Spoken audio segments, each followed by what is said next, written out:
আলোর পথে এই ইউটিউব চ্যানেল থেকে আমি শ্রীমতী লিলি বিশ্বাস আজ উপস্থিত হয়েছি শ্রী শ্রী রামকৃষ্ণ কথামৃত পাঠ নিবেদন করব।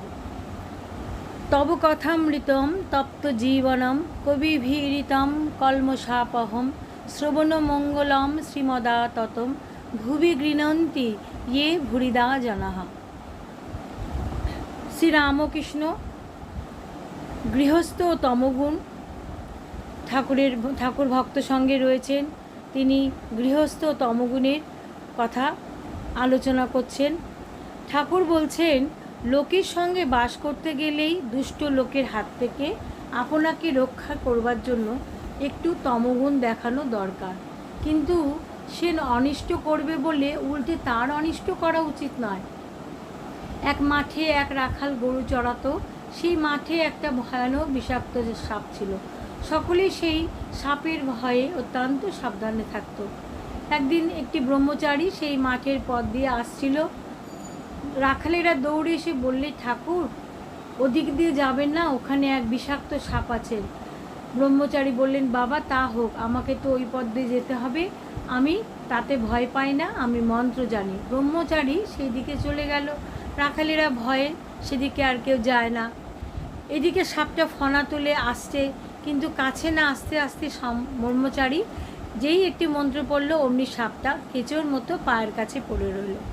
ব্রহ্মচারী বললেন, ওরে তুই কেন পরের হিংসা করে বেড়াস? আয়, তোকে মন্ত্র দেব। এই মন্ত্র জপ করলে তোর ভগবানে ভক্তি হবে, ভগবান লাভ হবে, আর হিংসা প্রবৃত্তি আর থাকবে না। সে সাপকে মন্ত্র দিল। সাপটা মন্ত্র পেয়ে গুরুকে প্রণাম করলেন এবং বললেন, ঠাকুর কি করে সাধনা করব বলুন। গুরু বললেন, এই মন্ত্র জপ করো আর কখনো হিংসা করবে না। ব্রহ্মচারী যাবার সময় বললেন, আমি আবার আসব। এইভাবে কিছুদিন যায়। রাখালেরা দেখে সাপটা আর কামড়াতে আসে না, যেন কেঁচোর মতো হয়ে গেছে।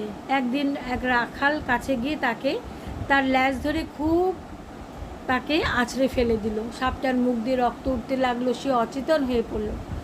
রাখালেরা মনে করলো সে সাপটা মনে হয় মরে গেছে। এই মনে করে তারা সব চলে গেল। অনেক রাত্রে সাপের চেতনা হলো। অতি কষ্টে সে গর্তের ভিতরে চলে গেল। নড়বার শক্তি নেই। অনেক দিন পরে সে অস্থি চর্মসার অবস্থায় আহারের চেষ্টায় একবার সে বাইরে আসতো। ভয়ে দিনের বেলায় আসতো না। ঠিক 1 বছর পরে ব্রহ্মচারী সেই পথে আবার এলেন। এসে সাপের সন্ধান করলেন। রাখালেরা বললে সে সাপটা মরে গেছে। ব্রহ্মচারী কিন্তু একথা বিশ্বাস হলো না। সে জানে যে মন্ত্র সে নিয়েছে তার সাধনা তার সাধন না হলে দেহত্যাগ হবে না। সেই দিকে তার দেওয়া নাম ধরে ডাকতে লাগলো। গুরুদেবের আওয়াজ শুনে সাপটি খুব কষ্ট করে গর্ত থেকে বেরিয়ে এলো এবং গুরুকে প্রণাম করলো ভক্তিভাবে। ব্রহ্মচারী জিজ্ঞেস করলো, তোমার এরকম অবস্থা কেন? ব্রহ্মচারী বলল যে ব্রহ্মচারী তাকে জিজ্ঞেস করলেন, সাপকে তুই কেমন আছিস? সে বলল, ভালো আছি। ব্রহ্মচারী বললে, তবে তুই এত রোগা হয়ে গেছিস কেন? সাপ বললে, ঠাকুর আপনি আদেশ করেছেন হিংসা ত্যাগ করতে, তাই আমি পাতা ফল খেয়ে আছি, তাই আমি রোগা হয়ে গেছি। সত্যগুণে হয়েছে কি না তাই কারো উপর ক্রোধ নেই। সে ভুলেই গিয়েছিল যে রাখালেরা মেরে ফেলবার জোগাড় করেছিল। ব্রহ্মচারী বললেন, শুধু না খাওয়ার দরুন তোর এরকম অবস্থা হয় না, অবশ্য আরও অন্য কোনো কারণ আছে। তখন সাপটার মনে পড়ল রাখালেরা তাকে আছাড় মেরেছিল। তখন সে বললে, ঠাকুর মনে পড়েছে, রাখালেরা একদিন আমাকে আছাড় মেরেছিল। তারা অজ্ঞান, তারা জানে না আমার মনের অবস্থা কী।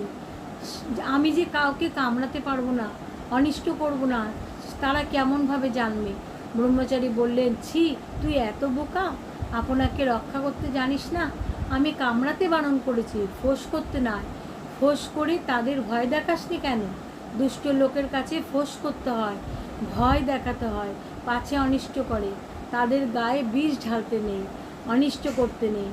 ঠাকুর শ্রী শ্রী রামকৃষ্ণ এইভাবে ভক্ত সঙ্গে গৃহস্থ এবং গৃহী ভক্তদের তারা আসলে তাদের তিনি সহজ সরল ভাষায় তিনি এইভাবে তিনি উপদেশ দিতেন এবং সেই উপদেশ পেয়ে গৃহী ভক্তরা তাদের জীবন পরিবর্তন হয়ে যেত। তারা জানতো তারা শিখত ঠাকুরের শ্রীমুখ থেকে যে এই জগতে সংসারে বাস করতে গেলে তমগুণও একটু দরকার।